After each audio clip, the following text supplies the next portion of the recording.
We're going to begin this hour with a new project from comedian and actor Sebastian Maniscalco.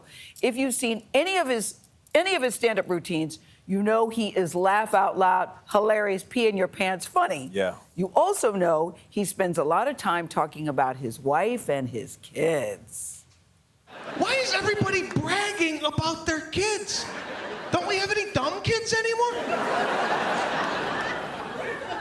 My parents were honest with people. They never bragged about me. We went to the aunts and the uncles. As soon as we walked in, my father was like, yeah, we don't know what the hell's wrong with them. Oh, God, he cracks me up. Because it's true. It's funny because it's true. You're right, Nate. Sebastian's the father of a 5-year-old daughter. Her name is Serafina. She's a cutie. And 3-year-old Caruso, also cute.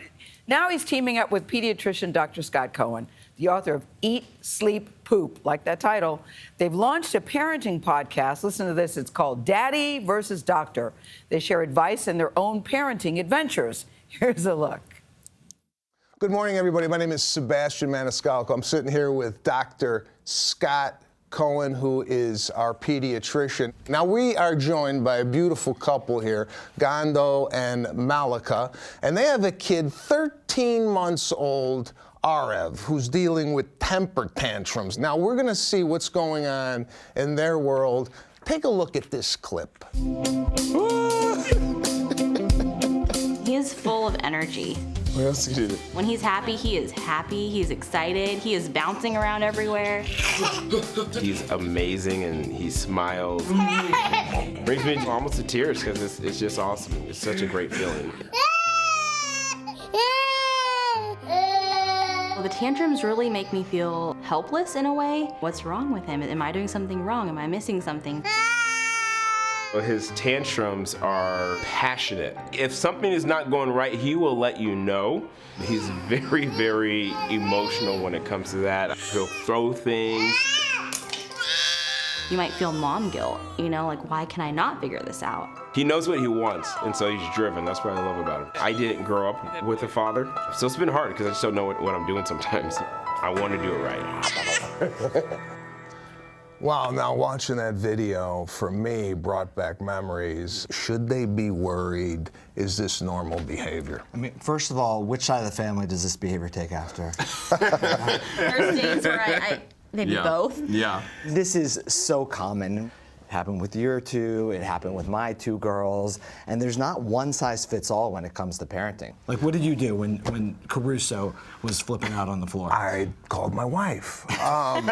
What I would do is I would change the environment that the kid was in. So if he was in the living room, I'd pick him up, I'd bring him to the garage or whatever. Change the environment.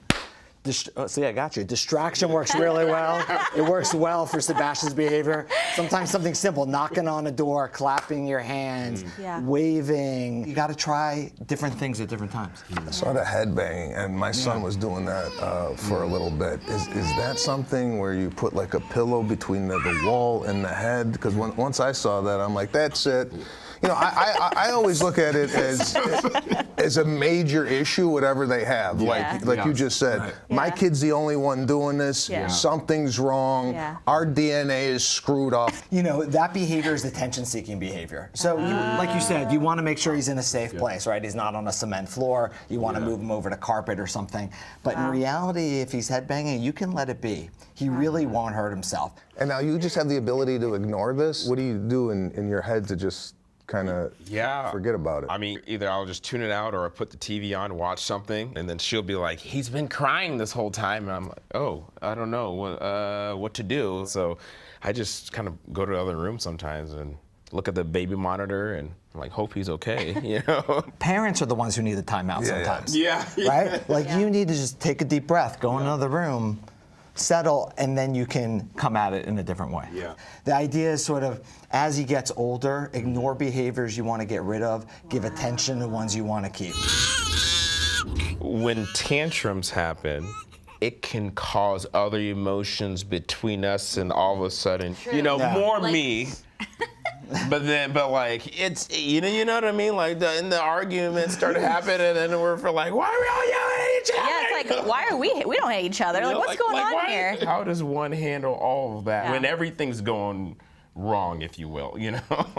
Marital advice right off the bat. There you go. This happens all the time in my house. It's the kid, and then, you know, the soup is stirred and the emotions start. There's an argument. It's difficult to manage that. Now, you have a wonderful, wonderful marriage, and you guys never argue. How do you do it? Never, right. Your wife is always right. You know that rule. I just learned that. We've been together for over 20 years, so the parents taking a time out, taking a deep breath, sometimes de-escalating can be helpful. There you go. You can parent different ways. Dads can parent differently than moms, and that's totally normal, and they're both right. Yeah. And I think keeping the relationship, scheduling date nights, doing things outside the parenting world so that you feel that you're in your relationship too. To have these moments where you guys could connect as a couple definitely help. So Friday nights we just go to his house. So if you guys want to come over, we're there. No kids, and that just we'll be there. The kids are going to be okay. Yeah. It's hard to mess them up. I mean, look, you had 2 kids. If I could do it, anybody can. That's it. I say the same thing. Oh, Sebastian Maniscalco and Dr. Scott Cohen. You just said, Sebastian, if I can do it, anybody can do it. But I think I want people to hear how the two of you got together, because I assume, Sebastian, it was your idea. No. But Dr. Cohen says, nope. Yep, it was his idea. Hold that thought, Sebastian. It was your idea, Dr. Cohen. I know. Don't seem so surprised, Gayle. Okay. I know. Coming up, we'll talk with them about their new podcast and how they hope to help parents, that's you, around the country.